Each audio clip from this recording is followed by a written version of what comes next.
நம்மளோட கிச்சனை வந்து நீட்டாக வச்சுக்கிறதுக்கு சில விஷயங்கள் எல்லாருமே வந்து டெய்லி வந்து நம்ம பண்ணிட்டு தான் இருப்போம். ஸோ க்ளீன் பண்ணுறதுலேருந்து இந்த மாதிரி சில வேலைகள் எல்லாம் வந்துட்டு பண்ணுவோம். அது வந்து டெய்லி பண்ணுறது, வீக்லி பண்ணுறதுன்னு சொல்லிட்டு இந்த மாதிரி நிறைய வந்து நம்ம பிரித்து பிரித்து பண்ணுவோம். ஸோ அந்த மாதிரி ஒரு சில டிப்ஸ் தான் உங்களோட ஷேர் பண்ணிக்க போகிறேன். Welcome back to our channel Shine Family.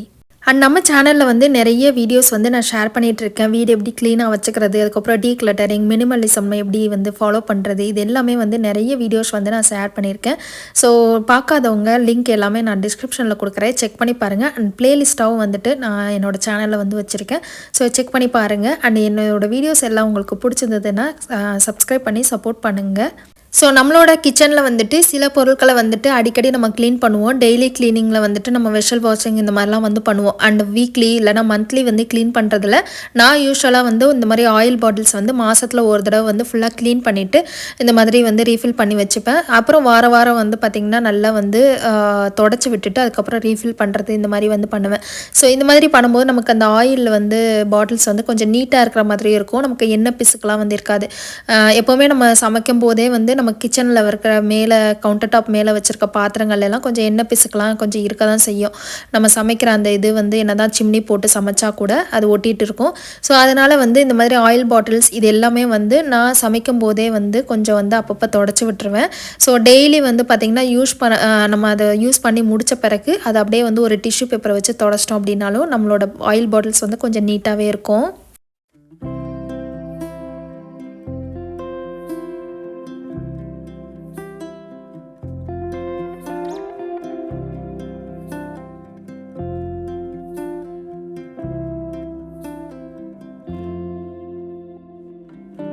And second point வந்து பார்த்திங்கன்னா நம்மளோட கவுண்டர் டாப் வந்து நீட்டாக வந்து வச்சுக்கிறதுக்கு டெய்லி வந்து கவுண்டர் டாப் வந்து வேலை முடிஞ்ச உடனே க்ளீன் பண்ணிவிடுங்க.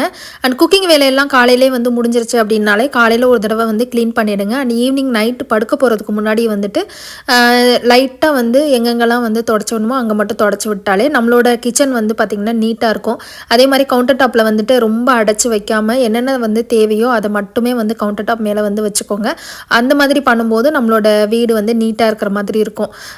மெயினாக வந்து இந்த கிச்சன் கவுண்டர் டாப் தான் வந்து அப்படியே மெஸ்ஸியாக கிடக்கும். நிறைய வீடுகளில் வந்துட்டு நம்ம அதை வந்து சின்ன கிச்சனாக இருந்தது அப்படின்னா கொஞ்சம் தவிர்க்கவே முடியாது. ஏன்னா நம்மளோட இந்தியன் குக்கிங்க்கு வந்து நிறைய பாத்திரங்கள் வந்து நம்ம யூஸ் பண்ணுவோம். அதனால் வந்துட்டு முடிஞ்ச அளவுக்கு பாத்திரங்கள் கொஞ்சம் கம்மியாக யூஸ் பண்ணுறதுக்கு ட்ரை பண்ணிவிட்டு அதுக்கப்புறம் வந்து நம்மளோட கவுண்டர் டாப் மேலேயும் வந்து நிறைய பொருட்களை வந்துட்டு அடுக்கி வைக்காமல் கொஞ்சம் தேவைப்படுறதை மட்டும் வச்சுக்கிட்டா வீடு வந்து பார்த்திங்கன்னா கொஞ்சம் நீட்டாக இருக்கும். க்ளீன் பண்ணுறதுக்கும் ஈஸியாக இருக்கும். அதே மாதிரி பார்க்கும்போது வந்து ரொம்ப மெஸ்ஸியாக இருக்காது. நமக்கு பார்க்கும்போது ஒர்க் போயிட்டு வந்த பிறகு இந்த மாதிரிலாம் நம்ம ஏதாவது வேலையெல்லாம் முடிச்சுட்டு இல்லை வெளியில் போயிட்டு வந்தோம் அப்படின்னா கூட பார்க்கும்போது கொஞ்சம் நீட்டாக இருக்கிற மாதிரி இருக்கும். அண்ட் நெக்ஸ்ட் பாயிண்ட் வந்து நம்மளோட சிங்க் ஏரியா தான். ஸோ எப்போவுமே வந்து மெஸ்ஸியாக கிடைக்கிறது அப்படின்னு பார்த்திங்கன்னா நம்மளோட கிச்சனில் இந்த சிங்க் ஏரியா மட்டும்தான். அதுலேயும் வந்து கையில் கழுவுறதுனா கூட அப்பப்போ வந்து கழுவி போட்டுடலாம். இந்த டிஷ்வாஷர் யூஸ் பண்ணுறோம் அப்படின்னாலே வந்து அந்த டிஷ்வாஷரில் இருக்கிற பாத்திரத்தை எல்லாத்தையும் எடுத்து வச்சுட்டு அதுக்கப்புறம் இந்த பாத்திரத்தை லோட் பண்ணுற மாதிரி இருக்கும். அதனால் எனக்கெல்லாம் வந்து பார்த்திங்கன்னா காலையில் குக்கிங் வேலையெல்லாம் முடிக்கும் போது வரைக்கும் அந்த சிங்க் வந்து பார்த்திங்கன்னா ஃபுல்லாக பாத்திரங்கள் நிறைஞ்சு தான் கிடக்கும். உள்ளே இருக்கிற பாத்திரத்தை ஃபுல்லாத்தையும் வெளியில் எடுத்துகிட்டு அதுக்கப்புறம் இதை உள்ளே வைக்கலாம் அப்படின்ட்டு. ஸோ இந்த மாதிரி பண்ணும்போது நம்ம சிங்க் வந்து ஃப்ரீயாக வச்சுக்கிறது ரொம்ப பெட்டர். ஏன்னா நமக்கு அதை பார்க்கும்போது வந்து இவ்வளோ பாத்திரங்கள் கிடக்கு, இவ்வளோ பாத்திரங்கள் நம்ம யூஸ் பண்ணியிருக்கோன்ற மாதிரி தோணும். அது மட்டும் இல்லாமல் நமக்கு வந்து சிங்க் ஏரியா வந்து கொஞ்சம் வந்து க்ளீனாக இருந்தால் தான் அந்த பூச்சி தொல்லைகள் இந்த மாதிரிலாம் இருக்காது. யூஸ்வலாக எனக்கு வந்து இங்கே ஜெர்மனியில் பெருசாக பூச்சி தொல்லைகள் வந்து இல்லை. இருந்தாலும் நம்ம ஊரில் எல்லாம் நம்ம யூஸ் பண்ணும்போது கண்டிப்பாக வந்து இந்த சிங்க் ஏரியா கிட்ட தான் வந்து பூச்சி தொல்லைகள்லாம் வந்து இருக்கும். அதனால் முடிஞ்ச அளவுக்கு வந்து டெய்லி நைட்டு வந்து சிங்கை ஃபுல்லாத்தையும் க்ளீன் பண்ணி வச்சுருங்க. முடிஞ்ச அளவுக்கு வந்துட்டு இந்த பேக்கிங் சோடா வினிகர்லாம் போட்டு கொஞ்சம் க்ளீன் பண்ணோன்னா இந்த பூச்சி தொல்லைகள்லாம் வந்து இருக்காது. ஸோ எவ்வளோக்கு எவ்வளோ நம்ம சிங்கை வந்து நீட்டாக வச்சுக்கிறோமோ அந்தளவுக்கு நமக்கு பூச்சி தொல்லைகள் வந்து இருக்காமல் இருக்கும். ஸோ இதை ஃபுல்லாத்தையும் தொடச்சி எடுத்துகிட்டு அதுக்கப்புறம் வந்து மெயினாக நம்ம துடைக்க வேண்டியதுன்னு பார்த்திங்கன்னா இந்த மாதிரி வந்து கவுண்டர் டாப்லேயே வந்து ஸ்டவ்வுக்கு பின்னாடி உள்ள இடங்கள், சிங்க்குக்கு பின்னாடி இருக்கிற இடங்கள் இது எல்லாமே க்ளீன் பண்ணணும் அப்படின்னா அதுவுமே நமக்கு நீட்டாக இருக்கும். சில டைம் வந்து நம்ம மறந்துடுவோம், அடுப்பை மட்டும் தொடச்சி விட்டுட்டு போயிடுவோம். ஸோ அதனால் பின்னாடி எல்லாம் க்ளீன் பண்ணிட்டோன்னா நமக்கு ஓரளவுக்கு நீட்டாகவே இருக்கும். அண்ட் அடுத்த பாயிண்ட் வந்து பார்த்திங்கன்னா இந்த மாதிரி சின்ன சின்ன அப்ளையன்சஸ் எல்லாமே நம்ம கிச்சனுக்குன்னு யூஸ் பண்ணுறோம் இல்லையா, இந்த மிக்சி, கிரைண்டர், ஸ்மூத்தி மேக்கர், இந்த மாதிரி ஃபுட் ப்ராசஸர் இது எல்லாமே வந்து அப்பப்போ நம்ம வந்து க்ளீன் பண்ணிடலாம். ஸோ முடிஞ்சது அப்படின்னா வாரத்தில் ஒரு நாளாவது வந்து க்ளீன் பண்ணிடுங்க. ஸோ நான் என்ன பண்ணுவேன்னா டெய்லி வந்து இதை யூஸ் பண்ணுறோம் அப்படின்னா யூஸ் பண்ணதுக்கப்புறம் வந்துட்டு க்ளீன் பண்ணிடுவேன். அண்ட் மிக்சி மட்டும் வாரத்தில் ஒரு நாள் வந்து க்ளீன் பண்ணிடுவேன். பண்ணிடுவேன். இப்போ கிரைண்டர்லாம் வந்துட்டு எப்போ நம்ம வாரத்தில் ஒரு நாள் தான் வந்து கிரைண்டர் வந்து யூஸ் பண்ண போகிறோம். அதனால் அதெல்லாம் வந்து பார்த்திங்கன்னா அது கிரைண்டரில் மாவு அரைச்சி முடித்த உடனே வந்துட்டு அந்த ட்ரம்மு எல்லாத்தையும் நம்ம கழுவோம் இல்லையா, அதோடய சேர்த்து அந்த மோட்டார் எல்லாத்தையும் வந்து நல்ல ஒரு டிஷ்யூ பேப்பரோ இல்லை ஒரு நல்ல ஒரு கிளாத் வச்சு நல்லா தொடச்சி எடுத்துகிட்டு போகிறேன். ஸோ இந்த மாதிரி தான் வந்து நான் யூஸ்வலாக வந்து பண்ணுவேன். மிக்ஸி மட்டும் வாரத்தில் ஒரு நாள் வந்து அது கொஞ்சம் டைம் எடுத்து அப்படியே க்ளீன் பண்ணிடுவேன். யூஸ்வலாக இங்கே மிக்ஸிக்கு வந்து பெருசாக வேலை இருக்காது. நான் ரொம்ப சட்னி வந்து எப்போயாவது தான் ரேராக தான் வைப்பேன். அதனால் வந்து வாரத்தில் ஒரு 2-3 நாள் மட்டும்தான் மிக்ஸியை நான் யூஸ் பண்ணுறேன். மற்றபடி ஸ்மூத்தி இதெல்லாம் வந்து யூஸ் பண்ணிகிட்ருக்கேன். அந்த இதெல்லாம் வந்துட்டு நான் டெய்லி வந்து க்ளீன் பண்ணிவிடுவேன். ஸோ இந்த மாதிரி இதுக்குன்னு டைம் எடுத்து பண்ணணும் அப்படின்னு அவசியம் இல்லை. அப்பப்போ நம்ம இந்த மாதிரி க்ளீன் பண்ணிட்டாலே வந்து நமக்கு கிச்சனில் இருக்கிற பொருட்கள் எல்லாமே நீட்டாக இருக்கும். அதே மாதிரி இந்த மாதிரி நம்ம வந்து அப்ளையன்சஸ் க்ளீன் பண்ணும்போது அதோட வயரையும் சேர்த்து நம்ம க்ளீன் பண்ணிடணும். நிறைய பேர் வந்து வயரை க்ளீன் பண்ணுறதுக்கே மறந்துடுவோம். ஸோ நானுமே சம்டைம்ஸ் வந்து மறந்துடுவேன். ஆனால் வந்து ப்ராப்பராக அதை பண்ணணும் அப்படின்னா வாரத்தில் ஒரு நாள் கண்டிப்பாக வந்து அதை க்ளீன் பண்ணிவிடுவேன். மற்றபடி டெய்லி வந்து க்ளீன் பண்ணுறப்ப வந்து இந்த வயர் இதெல்லாத்தையும் வந்து மறந்துடுறது க்ளீன் பண்ணுறதுக்கே. மேலே மட்டும் அப்படியே தொடச்சி விட்டுட்டு போயிடுறது. ஸோ கண்டிப்பாக வாரத்தில் ஒரு நாளாவது இந்த மாதிரி க்ளீன் பண்ணிக்கிட்டிங்கன்னா நமக்கு லைஃப் கொடுக்கும் இந்த மாதிரி அப்ளையன்சஸ் எல்லாமே. அண்ட் இந்த அடாப்டர் தான் நான் வந்து யூஸ் பண்ணிகிட்ருக்கேன். என்னோடய மிக்ஸிக்கும் கிரைண்டருக்கும் மட்டும்தான். மற்ற அப்ளையன்சஸ் எல்லாமே நான் இங்கே வாங்கினது தான். அதனால் எனக்கு அதுக்கு பெருசாக தேவைப்படாது. அண்ட் இது வந்து பார்த்திங்கன்னா யூனிவர்சல். நம்ம எந்த கண்ட்ரி போனாலுமே இதை நான் வந்து யூஸ் பண்ணிக்கலாம். ஆஸ்திரேலியா, அதுக்கப்புறம் வந்துட்டு ஏஷியன் கண்ட்ரிஸ், வெஸ்டர்ன் கண்ட்ரிஸ் எல்லாத்துக்குமே வந்து இந்த அடாப்டர் வந்து நல்லாவே யூஸ் ஆகும். நான் 2 மட்டும் எடுத்துகிட்டு வந்திருந்தேன். அதுதான் இப்போ வரைக்கும் யூஸ் பண்ணிகிட்ருக்கேன். அண்ட் நெக்ஸ்ட் பாயிண்ட் வந்து பார்த்திங்கன்னா நம்மளோட கிச்சன் கேபினெட் தான். நம்ம கிச்சன் கேபினெட்டில் வந்துட்டு நிறைய வந்து பொருட்கள் வந்து வச்சுருப்போம். இப்போ எல்லார் வீடுகள்லையுமே வந்து மாடுலர் கிச்சன் தான் வந்து செட் பண்ணுறாங்க. ஸோ நான் மாடுலர் அப்படின்றது ரொம்ப ரேர் ஆகிடுச்சு. அதனால் வந்து பார்த்திங்கன்னா நம்ம கபோர்டுக்குள்ளே தானே வச்சுருக்கோம் அப்படின்னு சொல்லிட்டு பெருசாக நம்ம அதை வந்து நிறைய இடங்களை வந்து கவனிக்கிறதே கிடையாது. நம்ம யூஸ்வலாக வந்து எடுக்கக்கூடிய பொருட்கள் மட்டும் வந்து பார்த்து நம்ம வந்து வச்சிட்ருப்போம். அண்டு நிறைய ரொம்ப ரேராக எடுக்கக்கூடிய இடங்கள்லாம் வந்துட்டு நம்ம அவ்வளோவா வந்து கண்டுக்கிறது இல்லை. ஸோ அந்த மாதிரிலாம் வந்து இல்லாமல் மாதத்தில் ஒரு தடவையாவது வந்துட்டு இந்த கிச்சன் கேபினட்ஸ் எல்லாத்தையும் வந்து எடுத்துகிட்டு ஃபுல்லாத்தையும் க்ளீன் பண்ணலாம். அண்ட் பேண்ட்ரி யூனிட் இது எல்லாமே வந்து நம்ம க்ளீன் பண்ணுறதை அடிக்கடி வந்து க்ளீன் பண்ணிடுறது பெட்டர். நான் வாரத்தில் ஒரு தடவை வந்துட்டு கொஞ்சம் இந்த ட்ராவர் எல்லாத்தையும் வந்து ஒவ்வொன்றா எடுத்து நான் வந்து க்ளீன் பண்ணிவிடுவேன். ஸோ இந்த மாதிரி பண்ணும்போது நமக்கு கிச்சனும் வந்து நீட்டாக இருக்கும் பார்க்குறதுக்கு. அதே மாதிரி ஒரே நாளில் நம்ம எல்லா வேலையும் செஞ்ச மாதிரியும் இருக்காது. நம்ம அப்பப்போ வந்து இதை க்ளீன் பண்ணும்போது மெயினாக வந்து நம்ம சமைக்கிறதுக்கு தேவையான பொருட்கள் வைக்கும்போது அது பூச்சியெல்லாம் வந்து வராமல் இருக்கிறதுக்கு அது நம்ம கரெக்டாக வந்து க்ளீன் பண்ணி மெயின்டைன் பண்ணால் தான் நமக்கு அந்த பூச்சி தொல்லைகள் இதெல்லாமே வந்து இருக்காது. ஸோ அதனால் முடிஞ்ச அளவுக்கு வந்துட்டு வாரத்தில் ஒரு நாளோ இல்லை வந்து மாதத்தில் ஒரு தடவையோ வந்து டைம் இருந்தது அப்படின்னா ஃபுல்லாத்தையும் கூட ஒரே நாளில் நீங்கள் கிச்சனை வந்து க்ளீன் பண்ணிடலாம், இந்த கேபினெட்ஸ் இது எல்லாத்தையுமே. ஸோ நான் வந்து பார்த்திங்கன்னா வந்து ஃபுல்லாக எல்லாத்தையும்லாம் என்னால் வந்து ஒரே நாளில் க்ளீன் பண்ண முடியாது. அதனால் நான் வாரத்துக்கு ஒரு 2 கபோர்டு அந்த மாதிரி தான் வந்து க்ளீன் பண்ணுவேன். வாரம் வந்து ஒரு 2-3 கபோர்ட்ஸை வந்து எல்லாத்தையும் ஃபுல்லாத்தையும் எடுத்துகிட்டு நல்லா வந்து வைப் பண்ணி அதுக்கப்புறம் ஆர்கனைஸ் பண்ணி வைப்பேன். ஸோ இந்த மாதிரி தான் வந்து நான் பண்ணிகிட்ருக்கேன். அதுக்கப்புறம் எனக்கு வந்து பார்த்திங்கன்னா டிஷ்வாஷரை யூஸ் பண்ணுறேன் அப்படின்றனால கொஞ்சம் இந்த கரண்டிகள் இது எல்லாமே கொஞ்சம் அதிகமாக தேவைப்படும். ஏன்னா நம்ம வந்து ஒரே தடவையிலே வந்து போட முடியாது அப்படின்றதுக்காக. ஸோ அதனால் வந்து 2-3 கரண்டிகள் இருந்தால் தான் என்னால் மெயின்டைன் பண்ண முடியும். ஸோ அதனால தான் நான் இவ்வளோ கரண்டிகள் இதெல்லாம் வச்சுருக்கேன். அண்ட் நெக்ஸ்ட் பாயிண்ட் வந்து நம்மளோட ஃப்ரிட்ஜு தான். நம்மளோட ஃப்ரிட்ஜு வந்து வாரத்தில் ஒரு தடவையாவது வந்து ஃபுல்லாக க்ளீன் பண்ணிவிடுங்க. எல்லாத்தையும் எடுத்து வெளியே வச்சுட்டு க்ளீன் பண்ணிவிடுங்க. அண்ட் யூஸ்வலாக எல்லார் வீட்லேயுமே வந்து நம்ம வாரத்தில் ஒரு நாள் காய்கறி வாங்கிட்டு வரோம் அப்படின்னா க்ளீன் பண்ணி எல்லாத்தையும் வந்து எடுத்து வைப்பாங்க. சில வீடுகளில் வந்து பார்த்திங்கன்னா கொஞ்சம் இந்த ஒர்க் பண்ணுறவங்களுக்குலாம் டைம் இருக்காது, இல்லைனா வீக்கெண்டில் தான் கொஞ்சமாவது வந்து ரெஸ்ட் எடுக்கணும் அப்படின்னு தோணும். ஸோ அந்த மாதிரி கொஞ்சம் வந்து சிரமப்படாமல் பார்த்து நம்ம வந்து ஃப்ரிட்ஜை வந்து க்ளீன் பண்ணோம். ஏன்னா நம்ம சாப்பிடக்கூடிய ஐட்டங்கள் தான் அதுக்குள்ளே வந்து நம்ம வைக்கிறோம். ஸோ அதனால் வந்து வாரத்தில் ஒரு நாள் வந்து க்ளீன் பண்ணிடுங்க. அண்ட் இது க்ளீன் பண்ணுறதுக்கு நீங்கள் ஜஸ்ட் வந்து லெமனும் வினிகரும் போட்டு கூட நீங்கள் வந்து க்ளீன் பண்ணிடலாம். இதுக்குன்னு தனியாக ஒரு சொல்யூஷன் வாங்கி தான் க்ளீன் பண்ணணும் அப்படின்னு இல்லை. ஸோ இருக்கிறத வச்சு அப்படியே க்ளீன் பண்ணிவிட்டு நம்ம வந்து திருப்பி வந்து வாங்கிட்டு வந்த ஃப்ரெஷ்ஷான காய்கறிகள் எல்லாத்தையும் உள்ளே அடுக்கிட்டாலே போதும். ஸோ நான் வந்து இப்போ தான் ஃபுல்லாத்தையும் வந்து அடுக்கி எல்லாத்தையும் எடுத்து முடித்து வச்சுருந்தேன். எனக்கு வந்து பார்த்திங்கன்னா கொஞ்சம் நிறைய நான் உள்ளே வைக்க மாட்டேன். அதனால் கொஞ்சம் அங்கங்கே இடம் கிடக்கும். ஸோ மாவு வந்து பார்த்திங்கன்னா அரைச்சி வச்சுருந்தேன். அதையும் வந்து புளிக்கிறதுக்காக எடுத்து வெளியே வைக்க போகிறேன். நான் வந்து யூஸ்வலாக கொஞ்சம் அரைச்சி மாவு வந்து வச்சுருப்பேன். ஸோ நான் வந்து இன்றைக்கி மாவு அரைக்கிறேன் அப்படின்னா கொஞ்சமாக எடுத்து புளிக்க வச்சுட்டு மிச்ச மாவு வந்து பச்சை மாவையே வந்து ஃப்ரிட்ஜில் வந்து வச்சுருவேன்.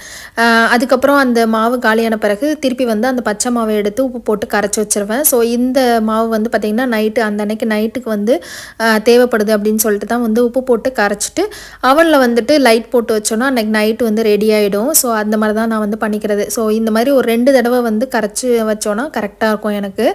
நான் ஒரு வாரம் ஃபுல்லாக அப்படின்லாம் வந்து மாவு அரைக்க மாட்டேன். ஏன்னா அப்போ தான் நம்ம வேறு சப்பாத்தி மற்ற ஐட்டங்கள் இடியாப்பம் உப்புமா இந்த மாதிரிலாம் வந்து பண்ணுவோம் அப்படின்றதுனால இந்த மாவு அரைக்கிறதே வந்து பார்த்திங்கன்னா அளவு கம்மியாக தான் அரைப்பேன். எனக்கு வந்து ஒரு 3-4 வேளைக்கு வர்ற மாதிரி தான் அரைப்பேன்.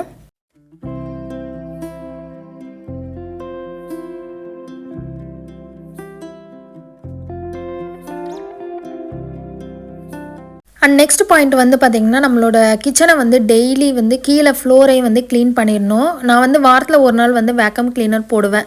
மற்றபடி வந்து இந்த மாதிரி கிச்சன் ஏரியா வந்து பார்த்திங்கன்னா டெய்லி வந்து இந்த மாதிரி கூட்டி விட்டுட்டு அதை லைட்டாக வந்து தொடச்சும் விட்டுருவேன். ஸோ ஏன்னா கிச்சனில் வந்து நம்ம வேலை பார்க்குறோம் அப்படின்றதுனால நிறைய கீழே ஏதாவது சிந்தும். அதனால் வந்து ஃபுல்லாக வந்து டெய்லி வந்து தொடச்சி விட்டுருவேன் கிச்சன் ஏரியா கிட்ட மட்டும். மற்றபடி வந்து வாரத்தில் ஒரு நாள் வந்து வேக்கம் போடுறது, அப்புறம் வந்துட்டு 2 வீக்ஸ் ஒன்ஸ் தான் வந்துட்டு நான் ஃப்ளோர் க்ளீனிங் எல்லாமே வந்து பண்ணுவேன். ஏன்னா இங்கே பெருசாக வந்து நம்ம பண்ண முடியாது, வுட் ஒர்க் அப்படின்றதுனால அடிக்கடி வந்து தண்ணி போட்டோம் அப்படின்னா டேமேஜ் ஆகிடும். அதனால் இந்த மாதிரி தான் வந்து பண்ணிக்கிறது. ஸோ இப்போ நம்ம ஊர்லலாம் வந்து டெய்லி வந்து வீடை கூட்டி விட்டுட்டு அதுக்கப்புறம் வாரத்தில் ஒரு நாள் கண்டிப்பாக வந்து க்ளீன் பண்ணி தான் ஆகணும். 2 நாளைக்கு ஒரு தடவை கூட சில வீடுகள்லாம் வந்து க்ளீன் பண்ணுறாங்க.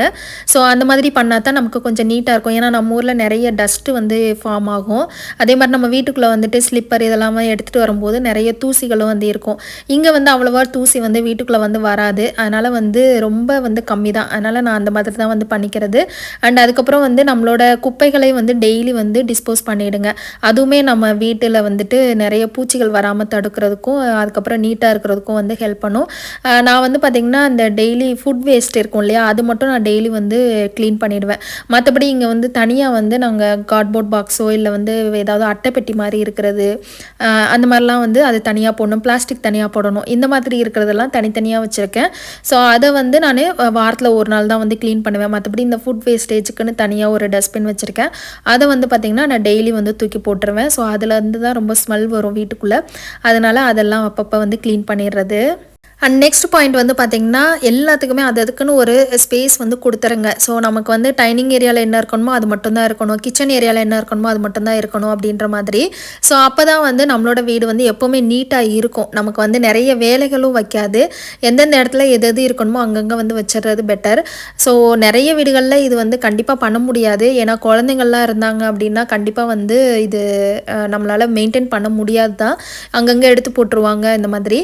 ஸோ கொஞ்சம் நேரமாக அட்லீஸ்ட் நமக்கு வந்து கொஞ்சம் டைம் கிடைக்கும் போது நீட்டாக எல்லாத்தையும் அங்கங்கே எடுத்து வச்சிட்டோம் அப்படின்னா கொஞ்சம் நேரம் அது வந்து கரெக்டாக இருக்குது அப்படின்ற ஒரு திருப்தியாவது வந்து இருக்கும்.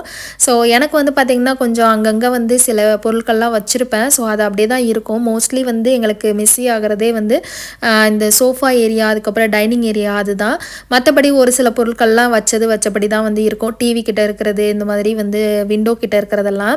ஸோ அதனால் டைனிங் ஏரியா எங்கெங்கெல்லாம் வந்து அடிக்கடி மிஸ்ஸி ஆகுதோ அதை மட்டும் நான் வந்து டெய்லி வந்து க்ளீன் பண்ணுவேன். மற்ற இடங்கள் எல்லாமே வந்து வாரத்தில் ஒரு நாள், மாதத்தில் ஒரு நாள், இல்லை 2 வாரத்துக்கு ஒரு தடவை அந்த மாதிரி தான் வந்து நான் க்ளீன் பண்ணுவேன். டெய்லி இது எல்லா வேலையும்லாம் இழுத்து போட்டுலாம் வந்து நான் பண்ண மாட்டேன். டெய்லி என்னென்ன பண்ணணுமோ அதை மட்டும்தான் வந்து நான் பண்ணுவேன்.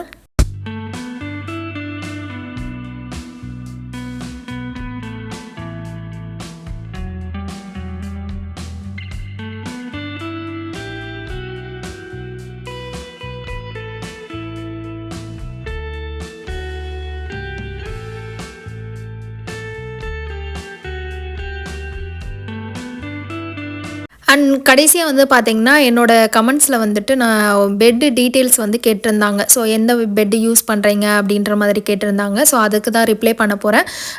இந்த பெட் அண்ட் காட் ரெண்டுமே வந்து பார்த்திங்கன்னா நாங்கள் வந்து ஜெர்மனியில் இருக்க ஐக்கியாவிலேருந்து வாங்கினது.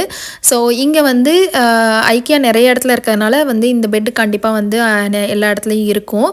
இதோட ப்ரைஸ் வந்து பார்த்திங்கன்னா பெட்டு மட்டுமே வந்து €450 வந்து வாங்கினோம். அதுக்கப்புறம் காட் வந்து பார்த்திங்கன்னா €350 வந்து வாங்கினோம். நம்ம ஊர் காசுக்கு வந்து எவ்வளோ வரும் அப்படின்றத நான் ஸ்க்ரீனில் வந்து போடுறேன். அதுக்கப்புறம் இந்த பெட் வந்து பார்த்திங்கன்னா ஸ்ப்ரிங் பெட்டு. இது வந்து நல்லாவே வந்து பெருசு. இதோட சைஸ் வந்து பார்த்திங்கன்னா குயின் சைஸ் தான். ஆனால் வந்து அதோட அகலம் வந்து பார்த்திங்கன்னா ரொம்ப அதிகம். அதே மாதிரி இது வந்து 2 பெட்டு சிங்கிள் பெட்டாக இருக்கும். இந்த மாதிரி மேலே வந்து ஒரு ப்ரொடக்டர் மாதிரி போட்டிருக்கோம் இல்லையா, அது வந்து நாங்கள் வந்து 2 பெட்டையும் சேர்த்து ஒரே அளவுக்கு வந்து பெரிய சைஸாக வாங்கி போட்டிருந்தோம். ஸோ இது வந்து நமக்கு வந்து நல்ல ஸ்ட்ராங்காக இருக்கும். அந்த ப்ரொடக்ஷன் எல்லாமே போட்டாலும் நமக்கு வந்து நல்லா சாஃப்டாகவும் இருக்கும். அதே மாதிரி நமக்கு படுக்கிறதுக்கு ரொம்ப வந்து வசதியாக இருக்கும். இந்த காட் வந்து பார்த்திங்கன்னா அடியில் இந்த மாதிரி தான் இருக்கும். இது வந்து ஸ்ப்ரிங் டைப்பில் உள்ள ஒரு காட்டு. அதே மாதிரி இந்த பெட் வந்து எனக்கு அவ்வளோவா வந்து பிடிக்கல. இது நாங்கள் வாங்கி 3 இயர்ஸ் ஆகிடுச்சு. ஏன் பிடிக்கல அப்படின்னு பார்த்திங்கன்னா, நம்ம ஊரில் இருக்கிற மாதிரி உலகம் பஞ்சு இலவம் பஞ்சா அந்த மாதிரி இருக்கும் இல்லையா, நல்லா கல் மாதிரி இருக்கும். நம்ம உருண்டாலும் பிறண்டாலும் நமக்கு எதுவுமே ஆகாது. ஸோ இந்த பெட்லாம் அப்படி கிடையாது. நம்ம வந்து ஒருத்தர் வந்து படுத்திருந்துட்டு இன்னொருத்தர் வந்து திரும்பினாங்க அப்படின்னா கூட நல்லாவே வந்து மூவ் ஆகும். அந்த மாதிரி இருக்குது. அண்ட் இந்த காட்டிலோட சேர்த்து வந்து இந்த மாதிரி ஸ்டோரேஜும் இருக்குது அடியில். 2 சைட்லேயுமே நமக்கு ஸ்டோரேஜ் வந்து வந்துடும். நாங்களே இந்த பெட் அண்ட் காட்டை வந்து சேஞ்ச் பண்ணலாம் அப்படின்ட்டு இருக்கோம். ஏன்னா 3 இயர்ஸ் ஆகிடுச்சு. அது மட்டும் இல்லாமல் கொஞ்சம் நெக் பெயின் வந்து வருது இந்த பெட்டில். அதனால் அந்தளவுக்கு வந்துட்டு பெருசாக நல்லா இல்லாத மாதிரி தான் எங்களுக்கு தோணுச்சு. 3 இயர்ஸாக யூஸ் பண்ண வரைக்கும் சொல்கிறேன். நாங்கள் வந்து பார்த்திங்கன்னா ஃபோம் பெட் மாதிரி வாங்கலாம் அப்படின்னு தான் நான் வந்து ஃபுல்லாக சர்ச் பண்ணிகிட்ருக்கேன். ஏன்னா அது கொஞ்சம் நல்லாயிருக்கும் அப்படின்னு சொல்லிட்டு, இந்த எம்மா பெட் அப்படின்னு சொல்லி நம்ம இந்தியாவில் கூட நிறைய பேர் வந்து வாங்குகிறாங்க. அந்த மாதிரி பெட் வந்து வாங்கலாமா அப்படின்னு சொல்லிட்டு கூட பார்த்துட்ருக்கேன். நம்ம உட்காந்தோம் அப்படின்னா உள்ளே வந்து போகக்கூடாது. ஸோ அந்த மாதிரி இருந்தாலே நமக்கு வந்து தூங்குறதுக்கு வந்து ரொம்ப டிஸ்டர்ப் ஆகும். இது வந்து பார்த்திங்கன்னா, நம்ம ஒருத்தர் படுத்திருந்தோம், இன்னொருத்தர் வந்து படுக்க போகிறாங்க அப்படின்னா நல்லாவே வந்து உள்ளே அமுங்கும். நல்லா வந்து என்ன சொல்கிறது, டிஸ்டர்ப் ஆகும் மற்றவங்களுக்கு. 2 பேர் படுக்கிறோம் அப்படின்னா. ஸோ அதனாலேயும் வந்து ஒன்றும் பிடிக்கல. அதுக்கப்புறம் நமக்கு பெரண்டு படுப்போம் இல்லையா, அந்த மாதிரி பெரண்டு படுக்கிறதுக்கும் இந்த பெட் வந்து அவ்வளோ கம்ஃபர்டபுளாக இல்லை. அதனாலேயோ என்னவோ வந்து நெக் பெயின்லாம் வருது அப்படின்னு நினைக்கிறேன். ஸோ அதனால் வந்து இந்த பெட் வந்து நான் ரெக்கமெண்ட் பண்ண மாட்டேன். நாங்கள் ஐக்கியாவில் தான் வாங்கினோம். பட் இருந்தாலுமே இது அந்தளவுக்கு எங்களுக்கு நல்லா பிடிக்கல. ஸோ நான் வந்து பெட் வந்து சேஞ்ச் பண்ணலாம் அப்படின்னு தான் இருக்கோம். 3 இயர்ஸ் ஆகிடுச்சு, நல்லா யூஸ் பண்ணியாச்சு. இன்னொன்று அவ்வளோ கம்ஃபர்டபுள் இல்லை அப்படின்றதுனால. ஸோ நான் பார்த்துட்ருக்கிறது வந்து எம்மா பிராண்டில் தான் பார்த்துட்ருக்கேன். ஸோ கண்டிப்பாக வாங்கினேன் அப்படின்னா அதோட டீட்டெயில்ஸ் அது எப்படி இருக்குது அப்படின்னு எல்லாத்தையுமே வந்து நான் ஷேர் பண்ணுறேன். எம்மா பிராண்ட் வந்து நிறைய பேருக்கு தெரிஞ்சிருக்கும். இந்தியாவிலேயே அதிகமாக வந்து இப்போ யூஸ் பண்ணுறாங்க. ஸோ அவ்வளோதான், இதோட இந்த வீடியோ முடியுது. இந்த வீடியோவில் கொடுத்த டிப்ஸ் எல்லாமே உங்களுக்கு பிடிச்சிருக்கும் அண்ட் யூஸ்ஃபுல்லாக இருக்கும் அப்படின்னு நினைக்கிறேன். பிடிச்சிருந்தது அப்படின்னா மறக்காமல் நம்ம சேனலை சப்ஸ்கிரைப் பண்ணிவிடுங்க. உங்கள் எல்லாரையும் இன்னொரு இன்ட்ரெஸ்டிங்கான வீடியோவில் வந்து சந்திக்கிறேன். அது வரைக்கும் பாய்.